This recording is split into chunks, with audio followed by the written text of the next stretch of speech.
Your Excellencies, ladies and gentlemen, very welcome to the Swedish Institute of International Affairs and this lecture on 10-year anniversary of the Eastern Partnership. My name is Martin Krag. I'm the head of the Russia and Eurasia program here with the Institute, and it is my great pleasure to introduce our two speakers today.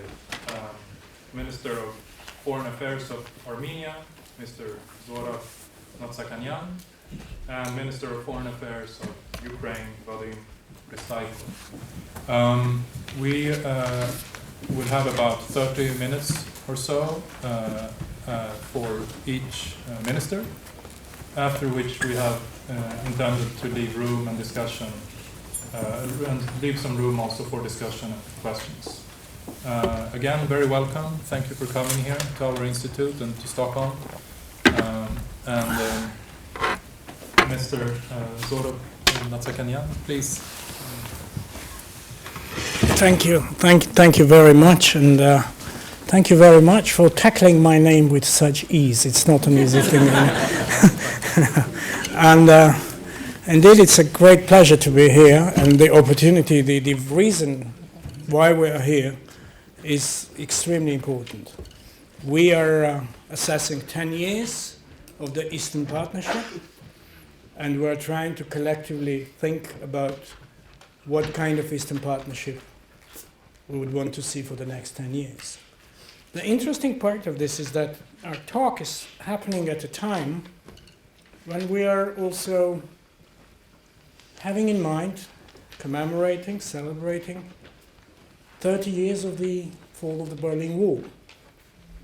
I represent that generation of a young man who entered life, or adult life, with a sense of optimism, with the triumph of freedom, and the strong belief and commitment that now everything will be all right. Now, as it happened, not everything was all right, but the good thing that happened is that Armenia, along with others, including the 6 Eastern partners, re-established its sovereignty and its independence. When we became independent, I think it was a general consensus in our public that the kind of a country we want is the country which respects freedoms, which respects human rights, which wants to build a model, which is what we know from the European experience. There was a lot of good talk and good intention, but also a lot of problem with that, because we realized that democracy means institutions, that it means tradition, that it means commitment, that it means political will. And over many years since, it was an interesting exercise. We have been working for our membership, for example, in the Council of Europe, and it required a lot of exercise to prepare our institutions for the membership in the Council of Europe. We have been working with the European Union since day one, which has been a very important participant, a supplier to our capacities to build such institutions since day one. But it took some time for us to realize that we are the actual owners of this process, that institution building is a very painful process. We have made many mistakes over 28 years. We have had some very tragic moments in our democracy building. We are a nation which likes to protest. Some of those protests had very sad outcomes. We had a situation in which some commitment to democracy and human rights was not sufficient and was not consolidated and the negative practices which were strangling this process were taking over. So we have known corruption, we have known oligarchy, we have known abuse of power, and as I'm saying, we have also known some tragedy. Then, interestingly, we were also observing an evolution and a generational evolution. I don't know how many of you noted, but there was 2015 in Armenia, and it was the time when somehow the young people came out in the streets, and they had a totally different approach to protest. I sometimes say we had the habit of the Bolshevik style of a protest, that you have to break down everything and build everything anew. And then we had a new culture in which the young generation came out and said our demands are very precise, very specific, and our protest is of a totally different nature. That was a very interesting moment in the evolution of our democratic capacity. And of course, 2018, that was the time when we, the nation, have gone through a very, emotionally charged process, the Velvet Revolution. The Velvet Revolution was peaceful, non-violent. How did it happen? I think the very important part of it is that it was part of the evolution. Evolution, the capacity of the public institutions, of the civil society, of the media, of every such institution in the public, which has shown a degree of maturity to absorb shock. And that's the most important, in my view, most important reason why it was possible to achieve a peaceful, non-violent revolution. The capacity of the public to absorb shock and to achieve result. So when we did the revolution, there was a big question. Who are these people?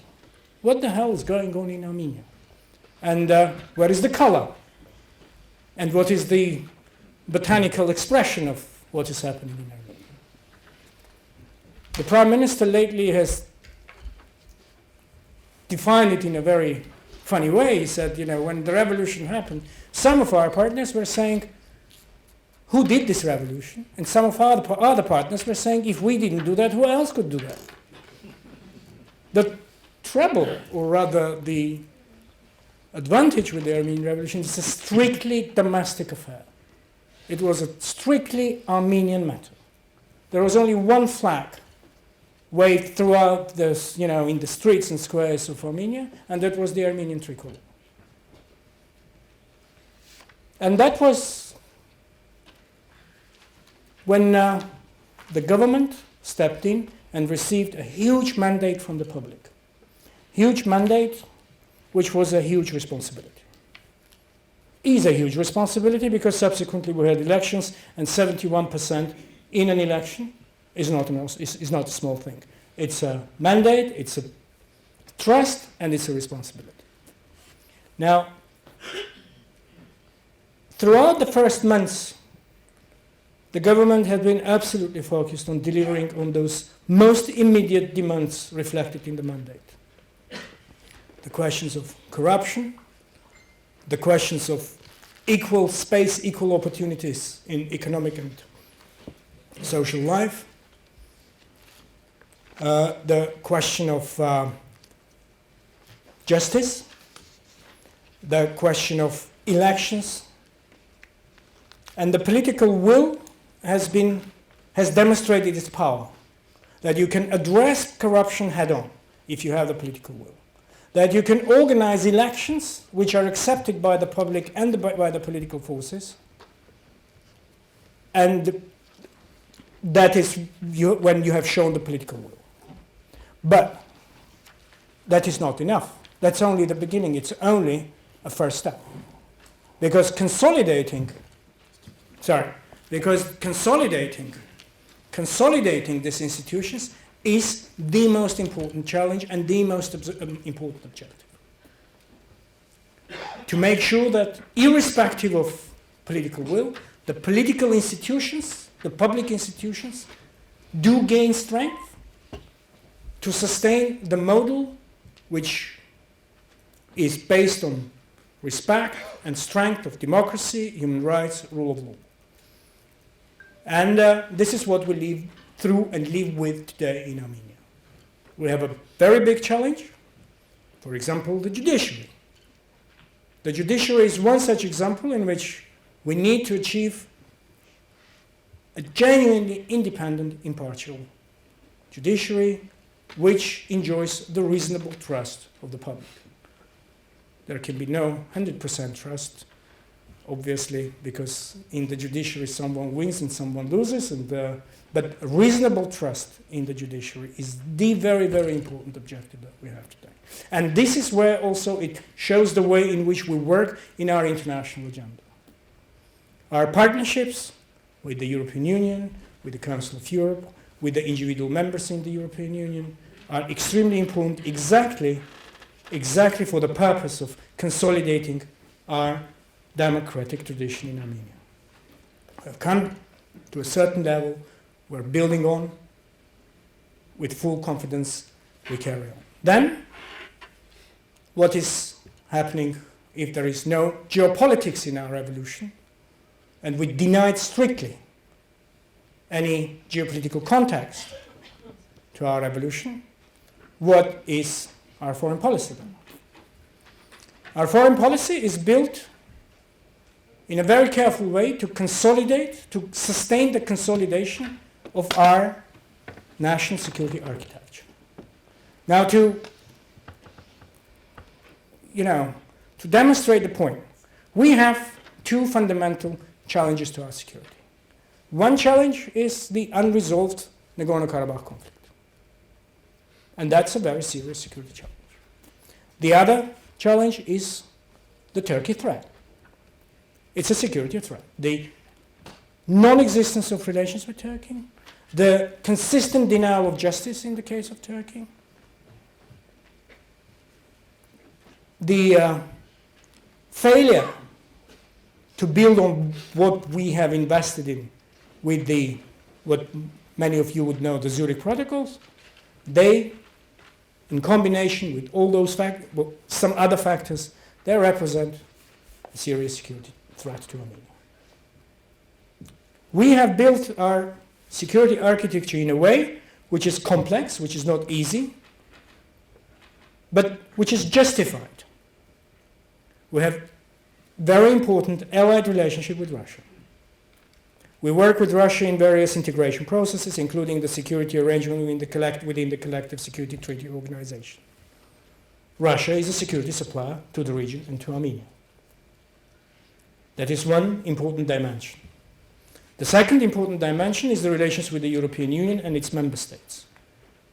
Now, when we say consolidating the role of the European Union in consolidating Armenia's development agenda, Armenia's democratic agenda, strengthening its institutions, being a partner and a participant in this process for 28 years, we look at it through the security prism.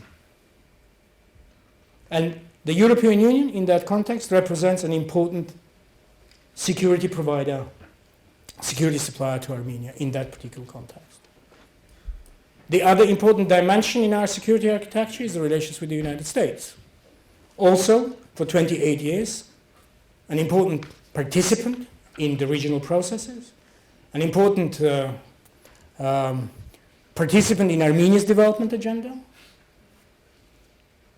given its role and significance in regional affairs, also a deterrent of the threats, including, for example, the threat of Turkey.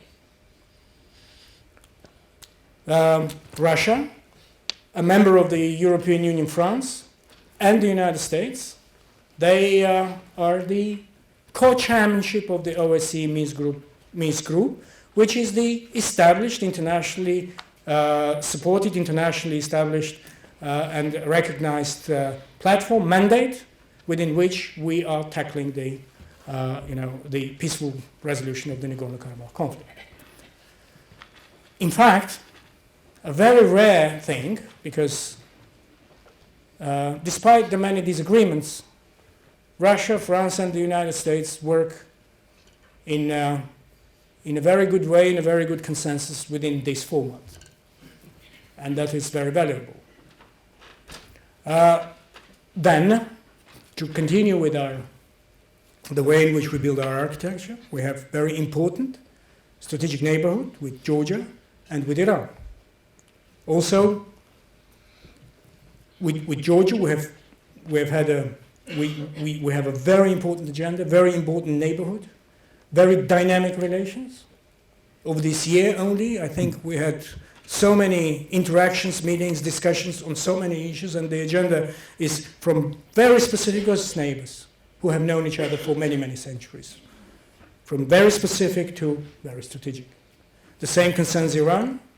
With Iran, also a history of centuries of relations, history of coexistence, history of mutual respect.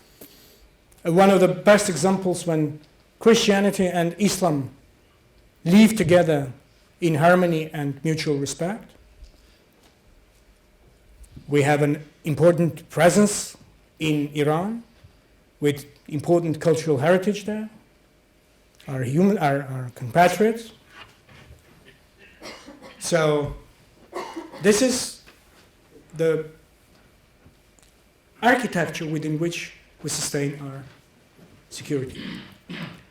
Of course, for the sake of time, I will be rather short on.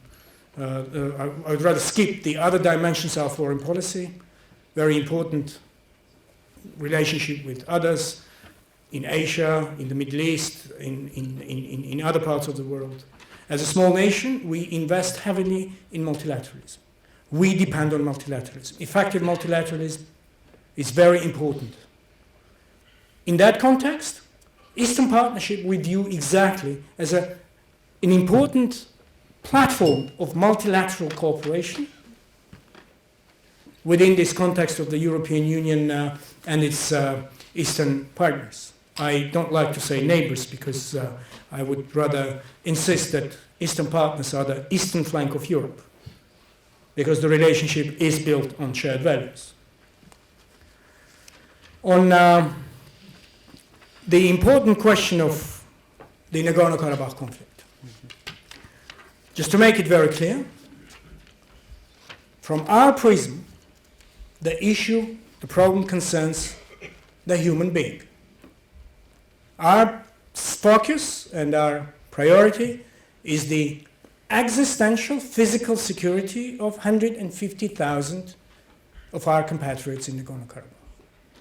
Now, why would I elevate this to such a critical level of existential physical security? We have reasons for that. We have the 70 years of the Soviet rule, or the rule in the times of Soviet Azerbaijan. We have the most devastating time at the beginning of the 90s, when we had a critical situation when there might be no question of Nagorno-Karabakh, because there might be no Nagorno-Karabakh. We are quite cognizant of those facts when 40% of the territory of Nagorno-Karabakh has been taken over, 40% of the population has been wiped out. We have a problem with the continued, as risks of escalation and rhetoric. The epitome of this is the Ramil Safarov case, when an Armenian officer was hacked to death in the middle of the night by an Azeri officer at a training course in Hungary. But that's not the end of the story, that's the beginning of the story. Because subsequently, by some arrangement, he was transferred to Azerbaijan, and he was received as a hero, with glorification. So killing an Armenian deserves glory. That's a very bad message, very bad signal. The attempted aggression in April 2016 is another very clear indication of why we elevate the question to most serious existential physical security threat. We need peace, and there is no alternative to the peaceful settlement of the conflict. Why? Because the alternative is a catastrophe for the entire region. Because Nagorno-Karabakh has the capacity to defend, Armenia has the capacity to defend, and Armenia happens to be the only security guarantor to Nagorno-Karabakh. We are quite cognizant of the capacities of Azerbaijan. So the alternative to peace, easy to conclude what? Therefore, no alternative to the peaceful resolution, and no illusion that the threat of war can have an effect on the progress in negotiations. For us, the absolute priorities are the security and the status of Nagorno-Karabakh. We work within the format of the OSCE Minsk Group Co-Chairmanship.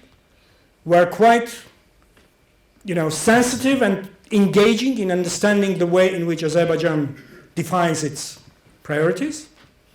The most important challenge is to achieve such balance of parameters which represents compatible and balanced level of commitments on both sides. We are quite confident about our mandate and our support of the people. We are keen to engage in this, but we have to be very sure that we are achieving such level of agreement that is defendable, that will allow us to engage in a dialogue with our public. On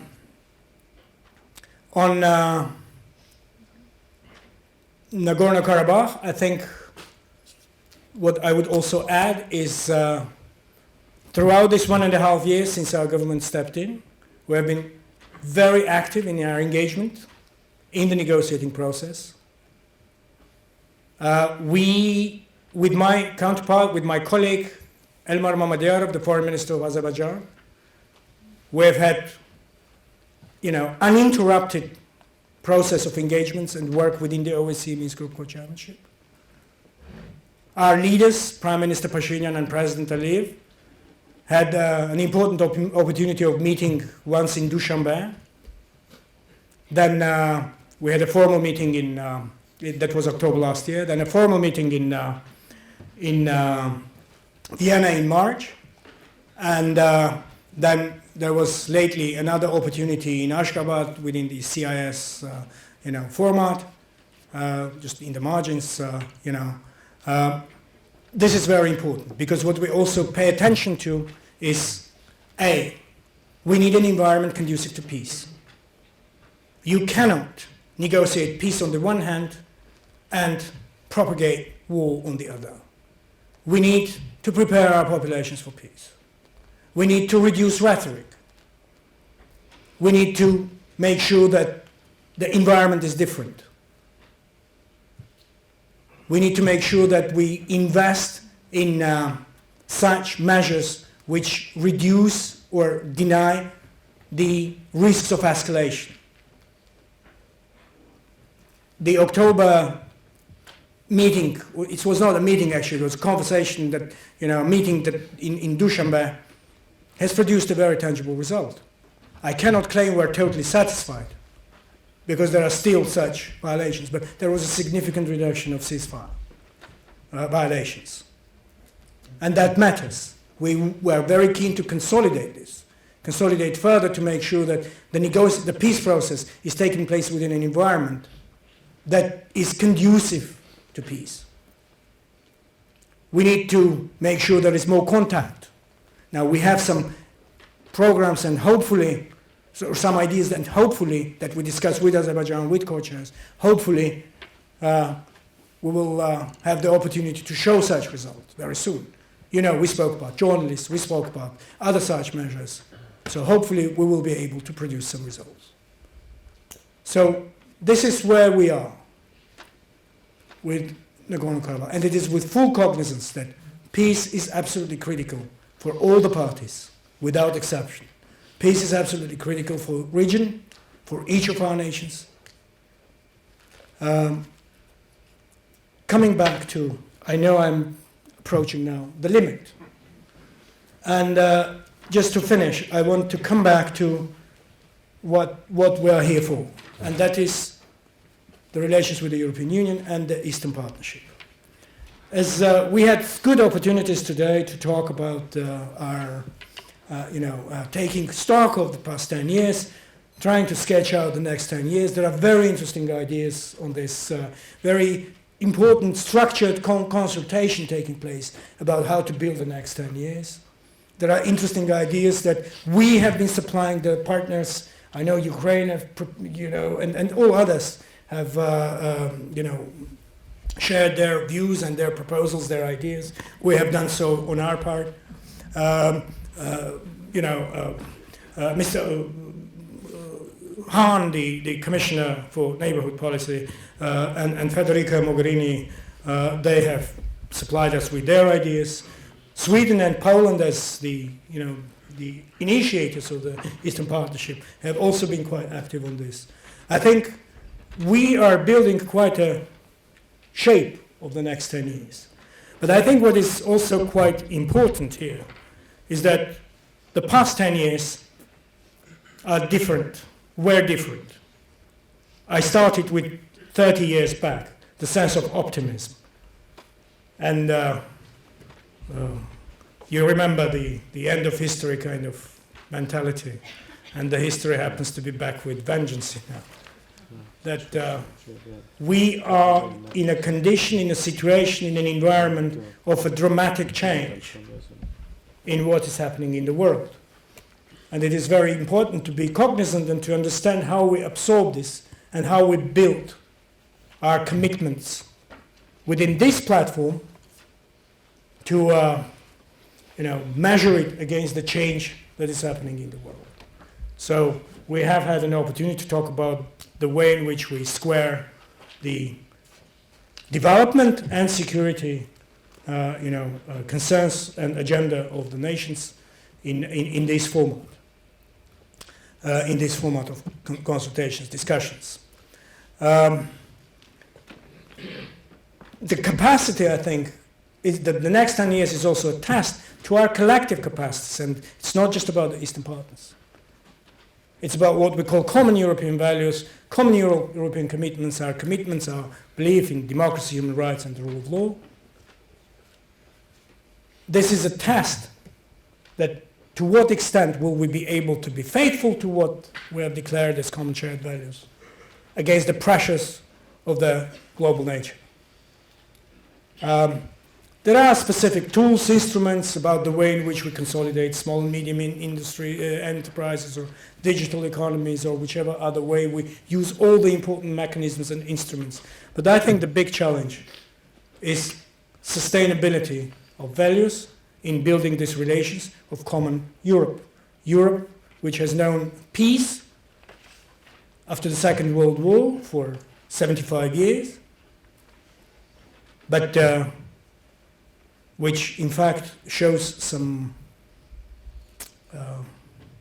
challenge.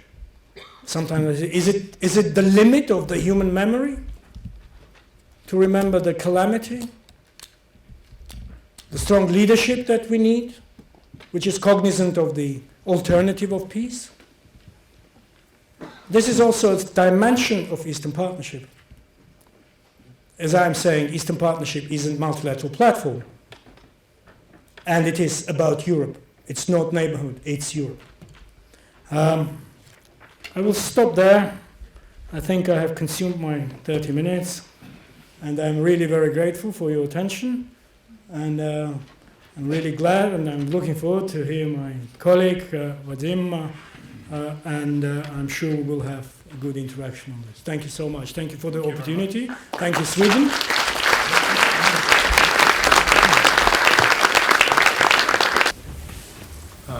I'm sure there are a lot of questions in the auditorium and reflections, and I was thinking we could turn towards the auditorium immediately.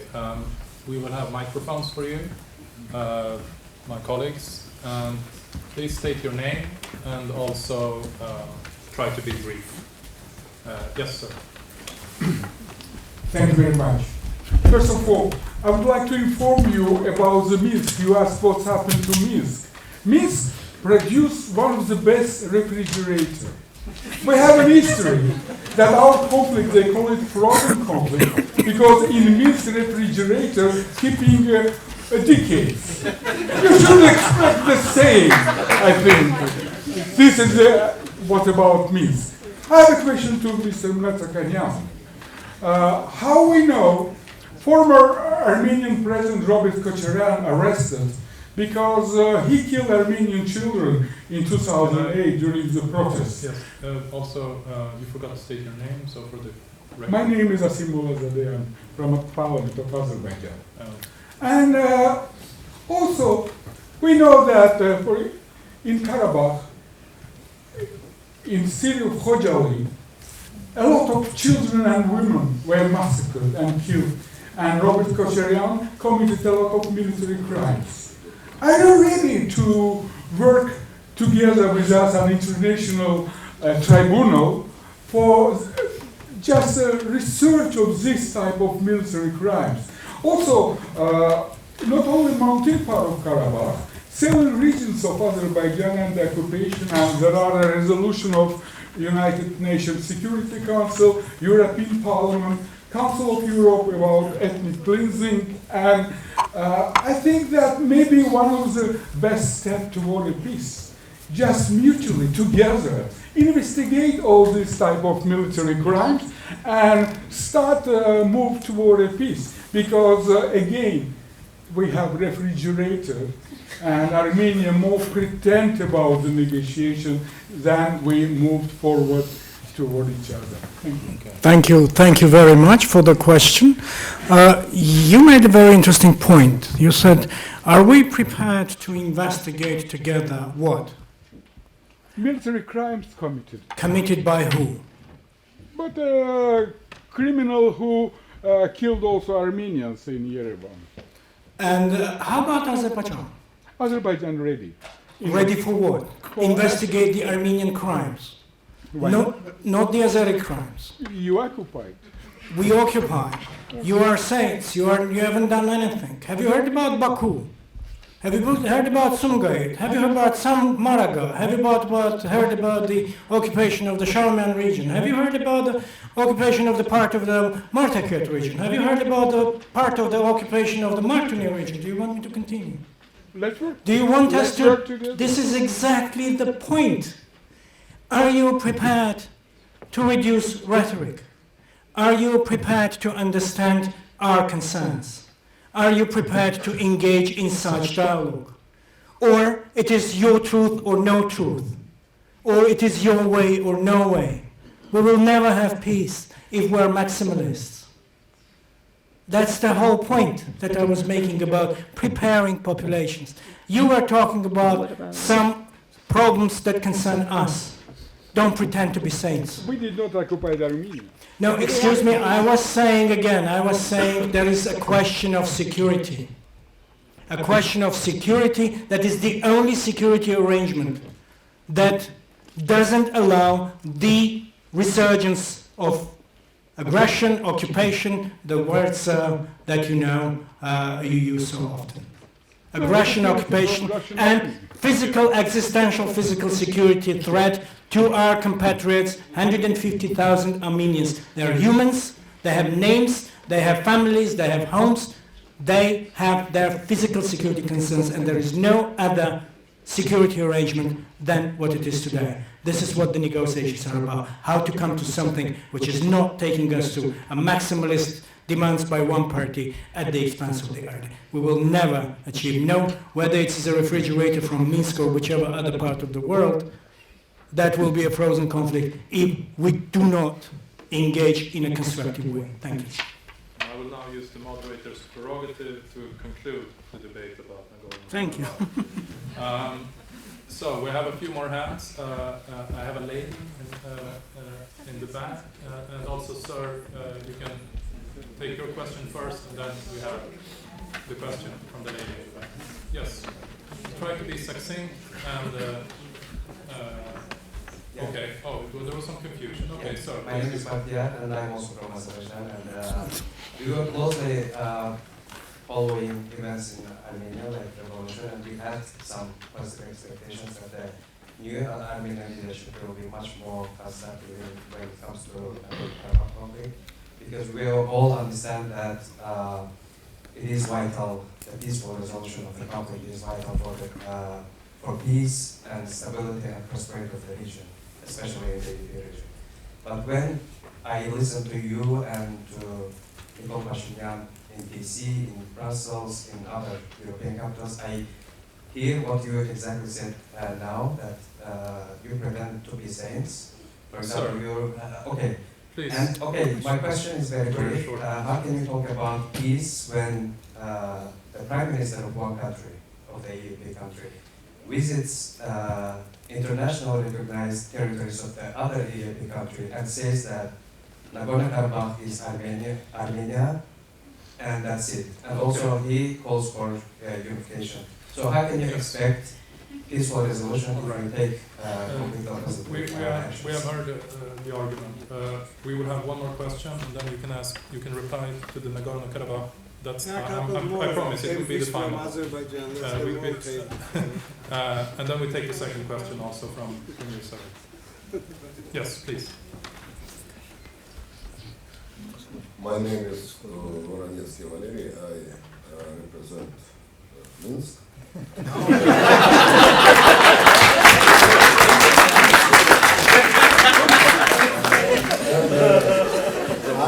I would like to inform my colleague from Azerbaijan that Minsk present premises, present conditions, present table for your negotiators to hold these negotiations. And we, I mean Minsk, don't take part and don't participate in your negotiations.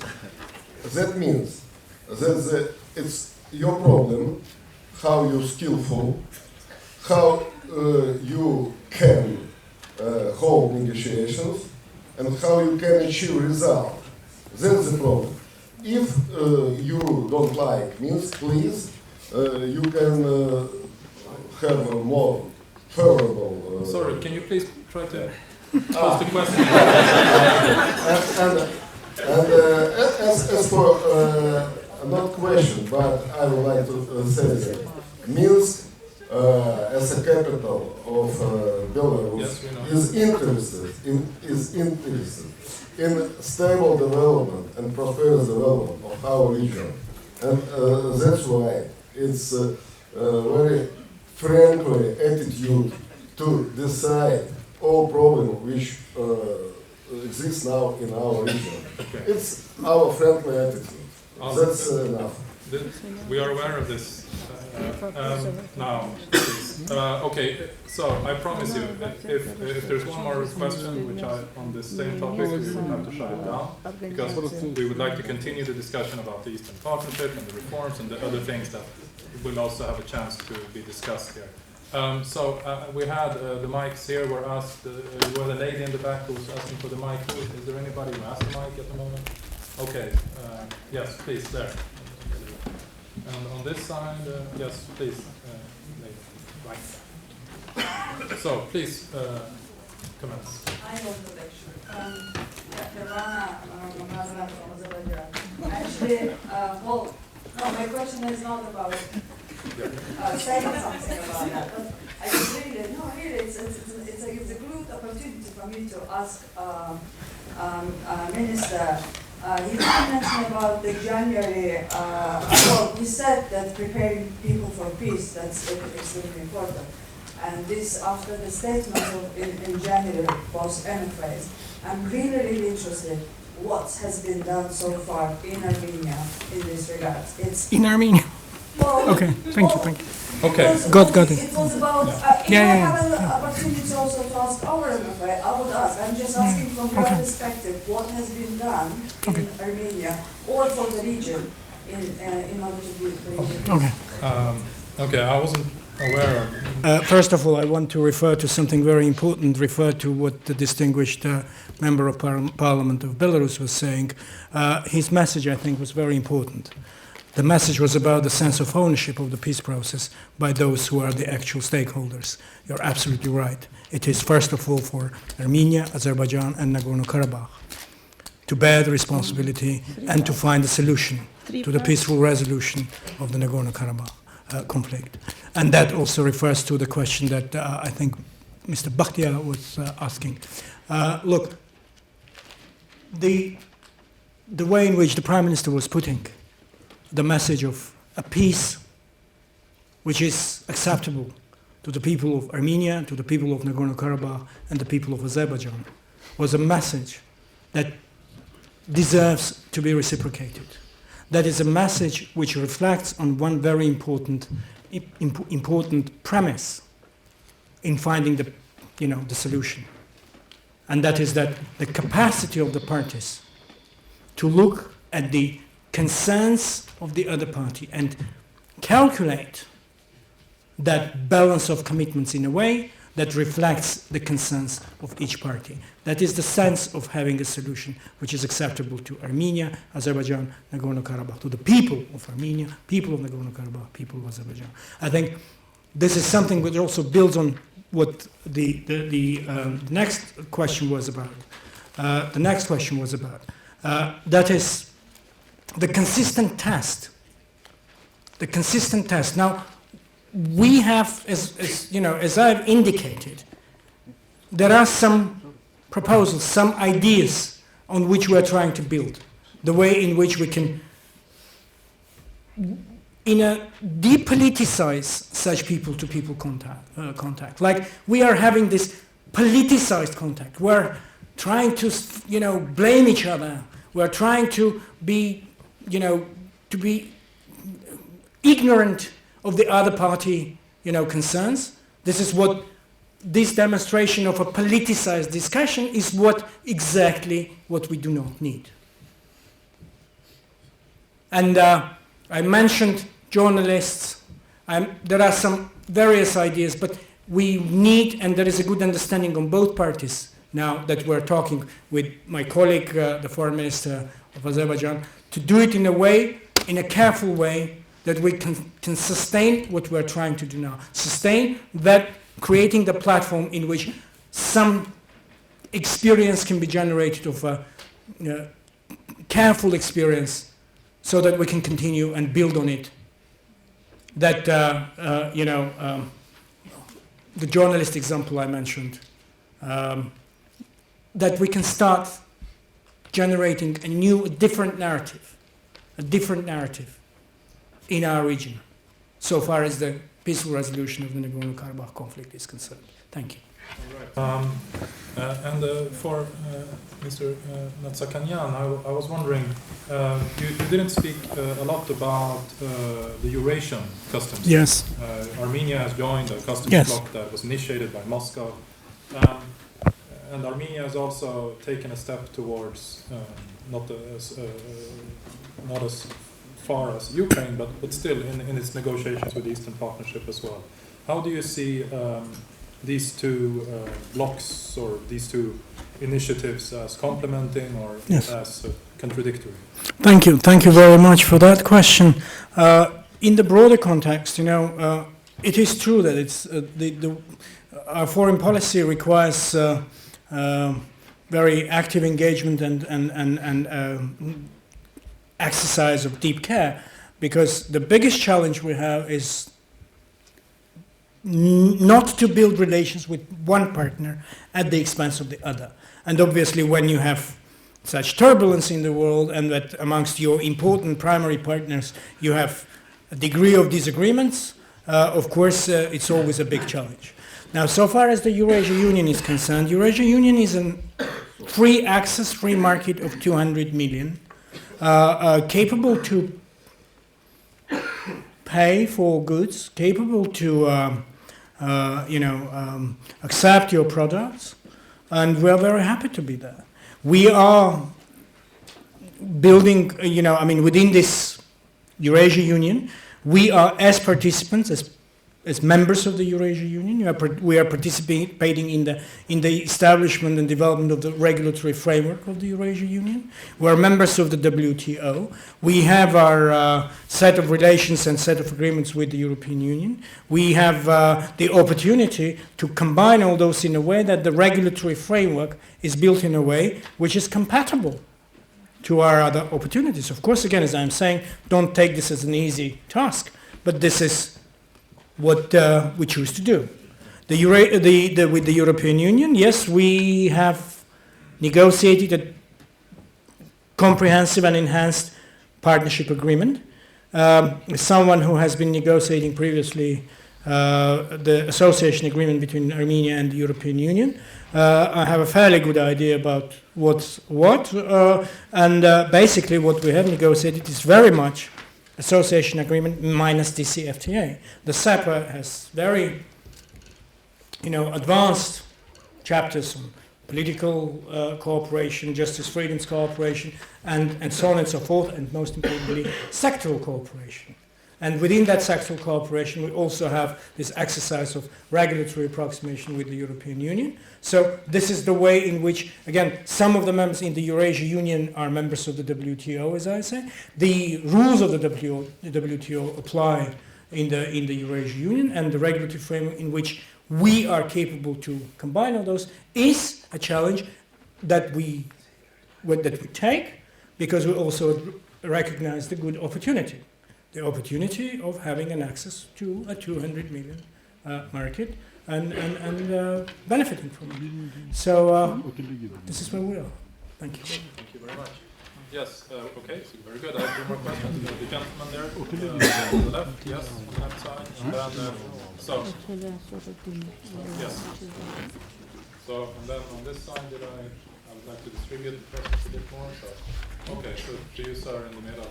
Thank you. You can have the second question. Okay, please. Yes, my name is Jörg Detters, and journalist, and I have a question to you, Mr. Mnatsakanyan. What are the latest developments at the Turkish-Syrian border and Turkey's taking over the region there mean to you, and also the, as it seems, farewell to the idea of an independent Kurd state? Thank you. Thank you very much for that question. Syria, the conflict in Syria, the crisis in Syria, is of direct concern and relevance to Armenia. With Syria, we have a long history of relations. We have presence in Syria, significant institutional presence of people, institutionally established in Syria, cultural heritage. They are citizens of Syria. They are the civil population, civilian population of Syria, of Armenian origin. And we, of course, have a direct interest and direct concern about what's happening and how it affects the civilian population in Syria, and how it affects particularly also our compatriots, those who are also of Armenian origin. So our Armenians are concentrated mostly in such areas as Aleppo, Damascus, Kesab, and also Gamishli. Gamishli is the place with about 420 families, Armenian families, about 3,000 people, some more in some other parts towards further towards northeast. Of course, when the developments have taken such turn that they resulted in the invasion by Turkey, invasion of the northern part of Syria, of course, it raised concerns for us as well. We have been working very closely with our compatriots through the institutions. We have diplomatic presence in Damascus. We have consulate general in Aleppo. We provide humanitarian assistance, humanitarian mission we have in Aleppo with doctors and deminers. We have been in consultation with various partners to just assess and see the way in which we can be helpful to the civilian population of Syria. As I am saying, we're very careful not to make a distinction, because our compatriots are Syrian citizens of Armenian origin. And our concern is about the civilian population of Syria in general as well. So at the moment, it so happens that it seriously concerned that the declared so-called security zone was aimed at 440 kilometers, to extend to 440 kilometers to of the northern Syrian border. Now, further developments are such that this area is limited to about 100 plus 110, 120 kilometers between Tel Abyad and Ras Al Ain. We intend to move on with further steps in being helpful in strictly humanitarian terms, being helpful to the civilian population of Syria. We, as I'm saying, we're in contact with all the relevant partners, both bilaterally and also multilaterally. We recognize the use of the UN agencies in that. So this is more or less in where we stand, where we are. It is a matter of concern, has been always a matter of concern, because again, just to understand clearly, Armenia, the Syrian citizens of Armenian origin, that population has been well over 100,000 people. Well over 100,000 people before the start of the crisis. Again, institutional, with heritage, with presence, in every sense. Now it's less than 20,000. Armenia has been home to 22,000 of these people in Armenia. We have been through a phase in which we have accommodated them. Legally speaking, they are refugees. Of course, in our minds, they are our compatriots and they are Armenians. But to accommodate, absorb them, requires, action, because after all, they come from a different country. They had to be accommodated in terms of education, health, social security, housing, employment, business, and so on and so forth. So that experience we have, and we carry on having a very careful monitoring and engagement, as I'm saying, dialogue with all the relevant partners to make sure that we assess correctly the way the threats, the risks, and the way in which we can be of help. Thank you. Okay, so please, sir,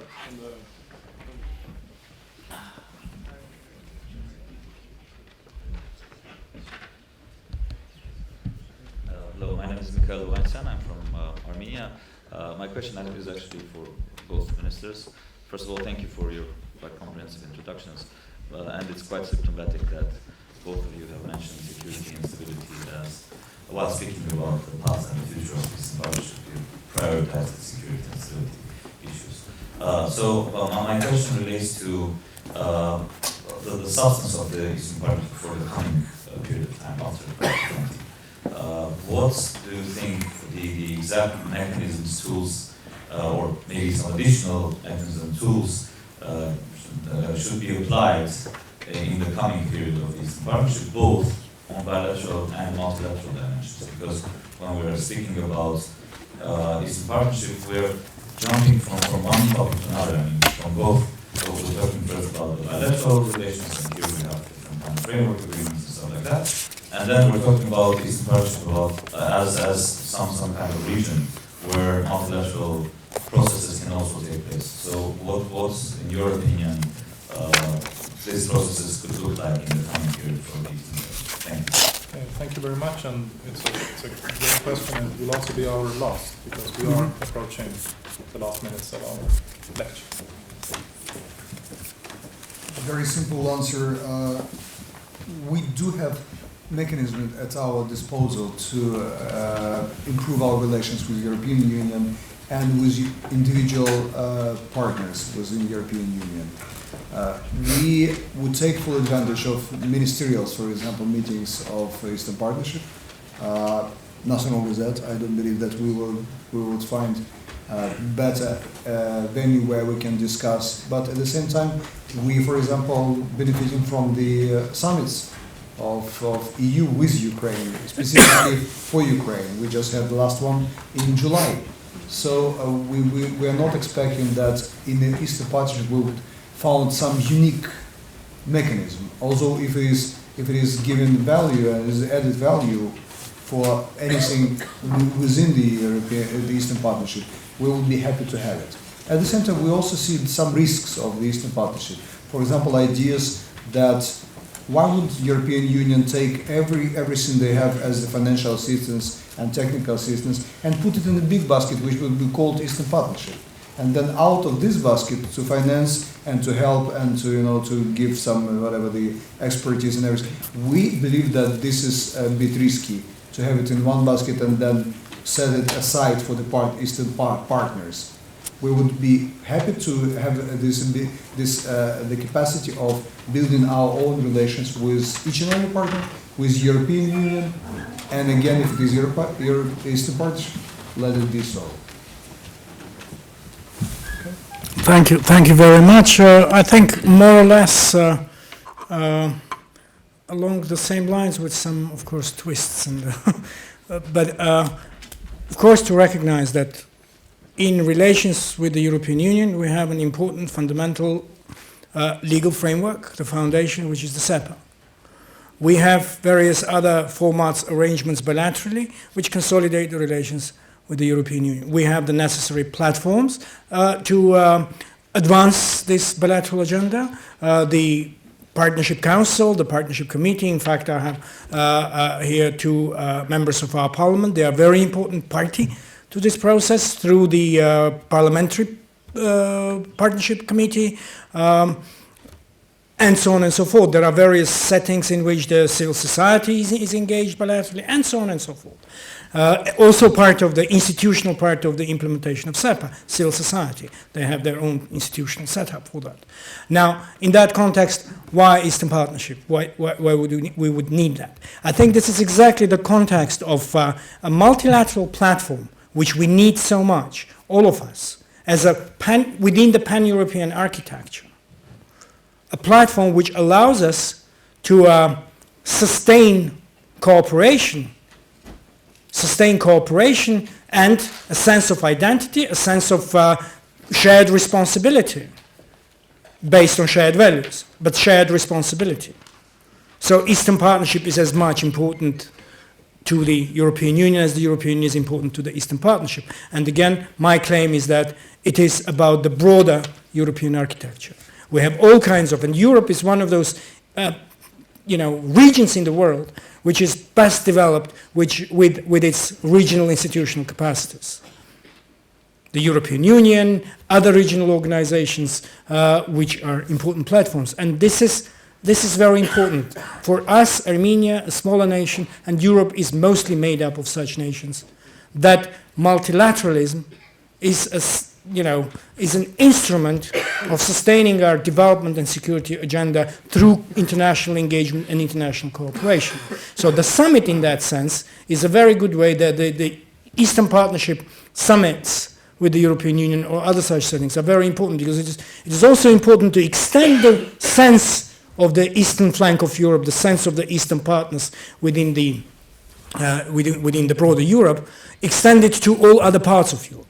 Because if you have this conversation in Portugal, you will not be, for example, in Portugal, you will not be impressing many listeners about Eastern Partnership, because their priorities are, focuses towards the southern neighborhood, if I put it that way. But sustaining that common sense of partnership and cooperation is what those summits and those settings give us the opportunity to. Of course, I mentioned Portugal as the southeastern flank of Europe, a southwestern flank of Europe, speaking from the southeastern flank. I took this example. Of course, our Portuguese friends are very well aware about Eastern Partnership. Of course, they are good supporters of Eastern Partnership. Of course, we work closely with them. Thank you.